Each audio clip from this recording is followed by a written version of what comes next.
جی ہاں دوستو، آج ہم بات کریں گے پاکستان اور مسلم امہ کی پہلی خاتون وزیر اعظم کی، جسے بچپن میں پنکی کی نام سے پکارا جاتا تھا، شہید محترمہ بے نظیر بھٹو کے بارے میں۔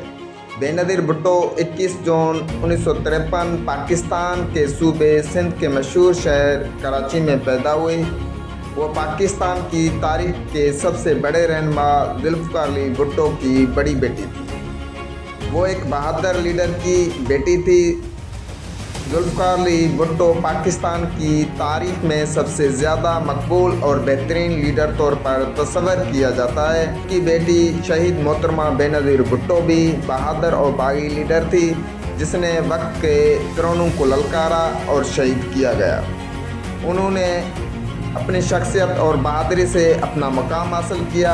انہیں جمہوریت کا علم بردار طور بھی جانا جاتا ہے۔ ان کی شہادت کو 17 سال گزرنے کے باوجود بھی لاکھوں لوگوں کی دلوں میں وہ آج بھی راج کرتی ہے۔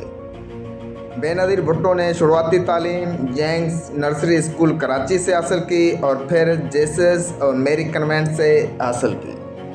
پاکستان میں اپنی تعلیم مکمل کرنے کے بعد اس نے اپنی اعلیٰ تعلیم امریکہ میں حاصل کی۔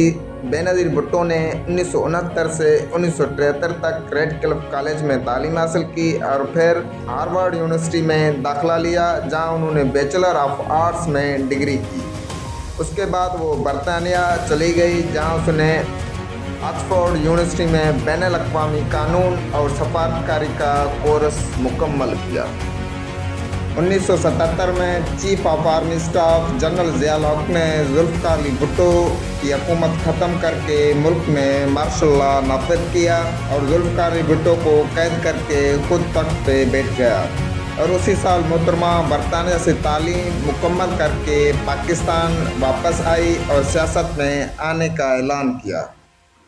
1979 میں ضیاء الحق کی حکومت نے ذوالفقار علی بھٹو کو پھانسی دے دی۔ محترمہ نے حکومت کے خلاف تحریک چلائی، مگر کئی بار گرفتار کیا گیا اور 1984 میں ملک سے جلا وطن کیا گیا۔ اس سے پہلے محترمہ 3 سال تک نظر بند رکھا گیا۔ پھر وہ لندن میں مقیم ہوئی اور اپنے 2 بھائی میر مرتضیٰ بھٹو اور شاہنواز بھٹو کے ساتھ مل کر اس نے فوجی امریت کے خلاف مزاحمت کے لیے ایک زیر زمین تنظیم کی بنیاد رکھی۔ 1985 میں اس کی بھائی شاہنواز بھٹو کو بھی شہید کیا گیا تو محترمہ اپنے بھائی کی تدفین کے لیے پاکستان آئی اور دوبارہ گرفتار کیا گیا۔ وہ اپنی رہائی کے بعد پھر لندن چلی گئی اور سال کے آخر میں مارشل لا اٹھا لیا گیا۔ 1986 میں بے نظیر بھٹو پاکستان واپس آ گئیں۔ عوامی سطح پر انہوں نے ضیاء الحق کے خلاف تحریک چلائی اور ان سے استعفیٰ کا مطالبہ کیا۔ وہ اپنی والدہ کے ساتھ پاکستان پیپلز پارٹی کی شریف چیئرمین منتخب ہوئیں، اور جب 1988 میں ملک میں آزاد انتخابات ہوئے تو ان کی پارٹی بڑی اکثریت سے انتخابات جیت لیے اور محترمہ خود وزیر اعظم بن گئی۔ 35 سال کی عمر میں وہ دنیا کی سب سے کم عمر چیف ایگزیکٹو میں سے ایک تھیں اور اسلامی ملک میں پہلی خاتون وزیر اعظم تھیں۔ اپنی پہلی مدت کے صرف 20 ماہ بعد صدر غلام اسحاق خان نے بے نظیر بھٹو کو عہدے سے برطرف کر دیا۔ بے نظیر نے بدعنوانی کے خلاف مہم شروع کی اور 1993 کا الیکشن جیت کر دوبارہ وزیر اعظم منتخب ہو گئے۔ اپنے دور میں انہوں نے دیہی علاقوں میں بجلی لے آئی اور ملک میں اسکول بنائے۔ اس نے بھوک، رہائش اور صحت کی دیکھ بھال کو اپنی اولین ترجیحات میں شامل کیا۔ پاکستان کو جدید بنانے کے لیے آگے بڑھنے کی امید ظاہر کی۔ وزیر اعظم کے طور پر اپنے دور میں بے نظیر بھٹو نے کئی اقدامات اور پالیسیاں نافذ کی۔ ان کے کچھ کارناموں میں پاکستان کی خارجہ پالیسی کو بہتر بنانا، غیر ملکی سرمایہ کاری کو راغب کرنا، خواتین کی ترقی پر سماجی اور سیاسی پروگراموں کو نافذ کرنا، آزاد صحافت کی بحالی اور پاکستان کو ایٹمی طاقت بننے کی وکالت کرنا شامل ہیں۔ 1996 میں ان کی بھائی میر مرتضیٰ بھٹو کو کراچی میں شہید کیا گیا اور اسی سال 1996 میں پاکستان کے صدر فاروق لغاری